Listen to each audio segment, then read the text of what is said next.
ఇక నాకు మొన్న భయం వేసింది. మనం చాలా విషయాలు నమ్మట్లేదు అన్నాం కదా, నిజమే. సింపుల్గా చెప్తా, కరెంటు తీగ పట్టుకుంటే ఏమైద్ది? కరెంటు వైర్ పట్టుకుంటే ఏమైద్ది?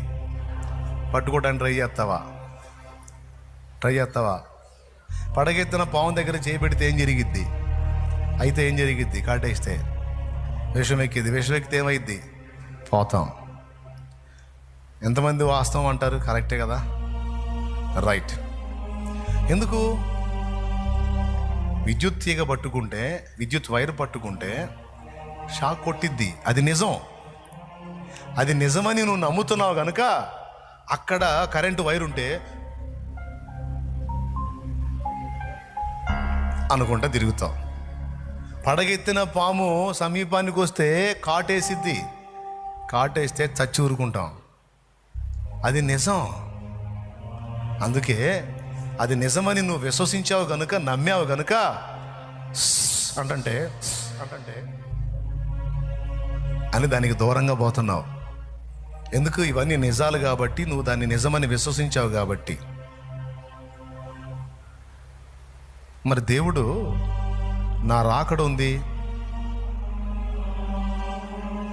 నువ్వు మారు మనసు పొంది రక్షింపబడాలి అనేది నిజమని నువ్వు అది రాకడ నిజం అనేది నువ్వు నమ్మకపోతేనే కదా రక్షణ నిర్లక్ష్యం చేస్తావు. నా రాకడ ఉంది, నేను వస్తున్నాను, మొత్తం నా ముందు సింహాసనం మీద ముందు నిలబెట్టుకుంటాను, మీరు నా న్యాయపీఠం ముందు నిలబడతారు మీరు అని గ్రంథంలో రాయించాడు. అది నిజమని నమ్మకపోబట్టే కదా ఇష్టం వచ్చినట్టు బతుకుతున్నావు విశ్వాసం అయి ఉండి కూడా. అమ్మో ఇవన్నీ జరుగుతున్నాయంటే నిజంగానే ఆయన చెప్పినవన్నీ జరుగుతాయి. జరిగినాయంటే రేపు న్యాయపీఠం ముందు నిలబడాలి. నిలబడ్డప్పుడు నా బతుకంతా ఎండదీస్తాడే, ఎండగడతాడే, నా చరిత్ర అంతా ఓపెన్ చేస్తాడే అనే భయం, ఆ విశ్వాసం నీకుందా? ఉంటే నువ్వు కంట్రోల్ అవుతావు, నేను కంట్రోల్ అవుతా. అట్లా కాకుండా మనం విచ్చలవిడిగా అడుగులేస్తున్నామంటే నమ్మట్లా.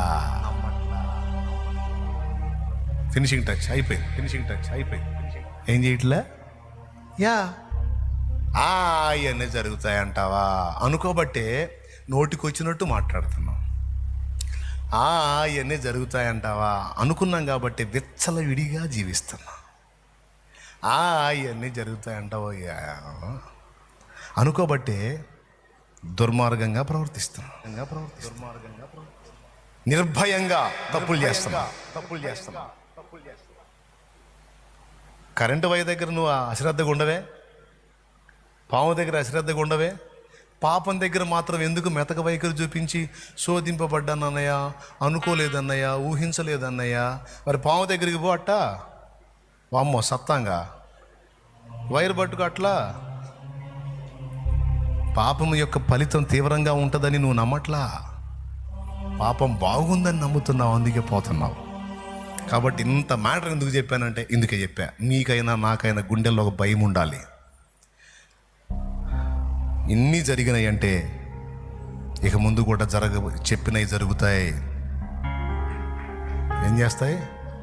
చెప్పినవి జరుగుతాయి కనుక నేను సిద్ధపడాలి. ఎత్తబడే గుంపులో నేను ఉండటానికి, ఎత్తబడ్డానికి సిద్ధపడాలి. న్యాయపీఠం ముందు నేను లెక్క చెప్పడానికి సిద్ధపడాలి. గుండెల్లో భయం ఉండాలి. అయిపోయింది. ఇక నువ్వు చెప్పమన్నా నేను చెప్పను, ఎందుకంటే ఇక్కడ మా ఓపిక అయిపోయింది. స్తోత్రం. ఇంతే సంగతులు. నిర్ణయం మీదే. మారు మనసు పొందినోళ్ళు మారు మనసు పొందండి, రక్షణ పొందినోళ్ళు రక్షణ పొందండి. పాప క్షమాపణ నిమిత్తం బాప్తిస్మం నిర్లక్ష్యం చేయకండి. బాప్తిస్మం పొందిన వాళ్ళు పరిశుద్ధాత్మతో నింపబడండి. పరిశుద్ధాత్మతో నింపబడిన వాళ్ళు దేవుని కొరకు ఏమి చేయాలో ఆలోచన చేయండి. ఇక టైముని దేవుని కొరకు ఎలా వెచ్చించాలో ఆలోచన చేయండి. అంతేకాదు చెడుతనంతో రాజీ పడకండి. కట్ చేయండి, దాన్ని విసర్జించండి. జాగ్రత్త. గుండెల్లో భయం పెట్టుకుని బతకండి. పిచ్చిగా బతకొద్దు. వస్తున్నాడు, సంభవాలని జరుగుతాయి. ఒక్కసారి ఒక చిన్న ఊహ చూసుకోను. పరిశుద్ధులందరూ టపా ఎత్తబడుతున్నప్పుడు నువ్వున్న పొజిషన్లో, ఇప్పుడు నువ్వున్న ఈ క్రమంలో కొంతమంది భయంకరంగా ఉన్నారు. నువ్వున్న ఈ పొజిషన్లో ఎత్తబడే స్థితి ఉన్నా, నువ్వు ఎత్తబడతావా? నీకు నమ్మకం ఉందా? అయితే వంకర టెంకర్లు చూసుకో ఒక్కసారి ఎట్లుంది. విడవబడే స్థితిలో ఉన్నావా? ఎత్తబడే స్థితిలో ఉన్నావా? గుండె మీద చేసుకొని చెప్పు నువ్వు.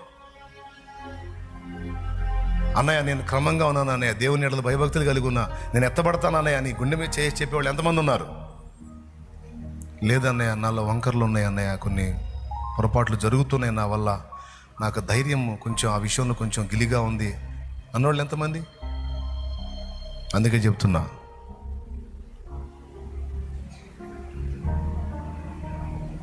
జాగ్రత్త పడదాం.